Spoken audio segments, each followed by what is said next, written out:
सभी राजनीतिक दलों के बूथ लेवल एजेंट्स ने उसे हस्ताक्षर के साथ भी सत्यापित किया है। इस प्रारूप सूची में त्रुटियां हटाने के लिए एक बार फिर निर्धारित समय परिधि में सभी मतदाता और राजनीतिक दल मिलकर अपना बहुमूल्य योगदान दे रहे हैं। विगत आंकड़ों के अनुसार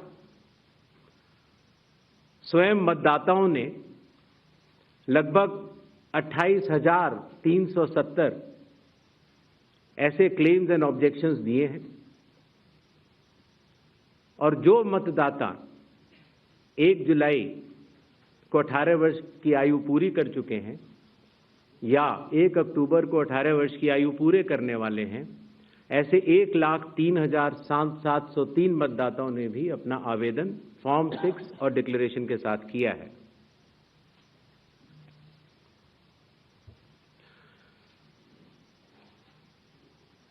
और इन क्लेम्स एंड ऑब्जेक्शंस के लिए, इन त्रुटियों को हटाने के लिए बिहार के एसआईआर में 1 अगस्त से 1 सितंबर का समय निर्धारित है।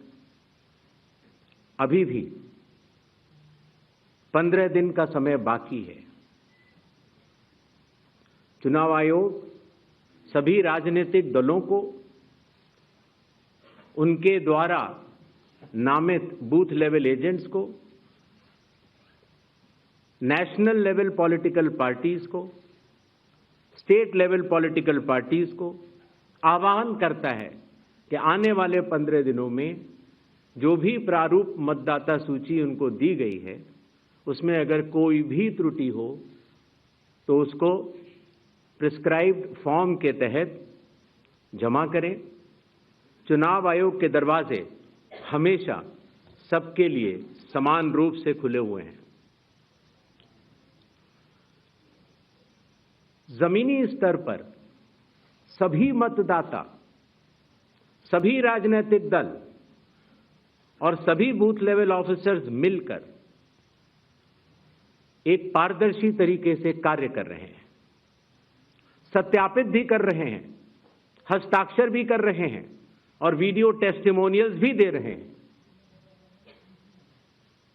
यह एक गंभीर चिंता का विषय है कि राजनीतिक दलों के जिला अध्यक्षों और उनके द्वारा नामित बीएलएस के ये सत्यापित दस्तावेज, टेस्टिमोनियल्स, उनकी आवाज उनके स्वयं के राज्य स्तर के या राष्ट्रीय स्तर के नेताओं तक या तो पहुंच नहीं पा रही है और या फिर जमीनी सच को नजरअंदाज करते हुए भ्रम फैलाने की कोशिश की जा रही है। सत्य तो यह है कि कदम से कदम मिलाकर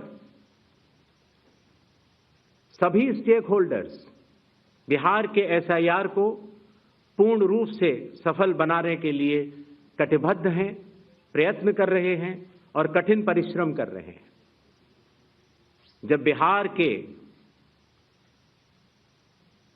7 करोड़ से भी अधिक मतदाता चुनाव आयोग के साथ खड़े हैं तो न तो चुनाव आयोग की साख पर कोई प्रश्न चिन्ह खड़ा हो सकता है और न ही मतदाताओं की साख पर।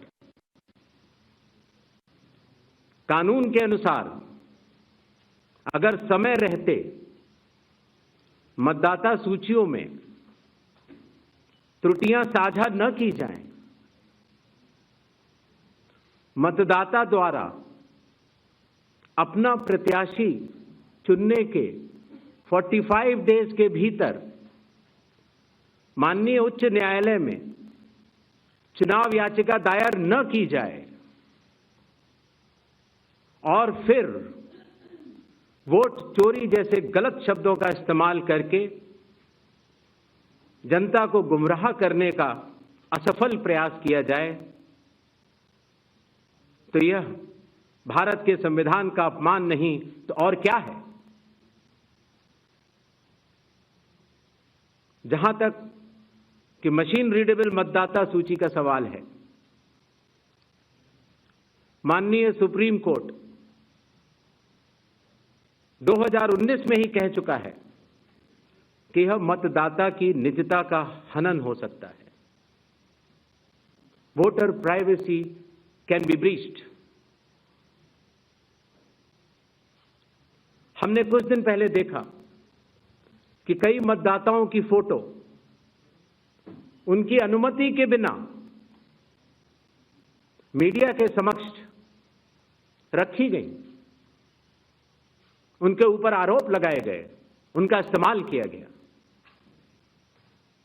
क्या अपनी माताओं, बहुओं, बेटियों सहित किसी भी मतदाता की सीसीटीवी वीडियो चुनाव आयोग को साझा करनी चाहिए क्या? मतदाता सूची में जिसका नाम होता है वही अपने प्रत्याशी को चयनित करने के लिए वोट डालता है। लोकसभा के चुनाव की प्रक्रिया में 1 करोड़ से भी अधिक कर्मचारी, 10 लाख से भी अधिक बूथ लेवल एजेंट्स, 20 लाख से भी अधिक प्रत्याशियों के पोलिंग एजेंट्स चुनाव के लिए कार्य करते हैं। इतने सारे लोगों के समक्ष इतनी पारदर्शी प्रक्रिया में क्या कोई भी मतदाता वोट की चोरी कर सकता है? कुछ मतदाताओं द्वारा दोहरे मतदान के आरोप लगाए गए। सबूत मांगने पर जवाब नहीं मिला।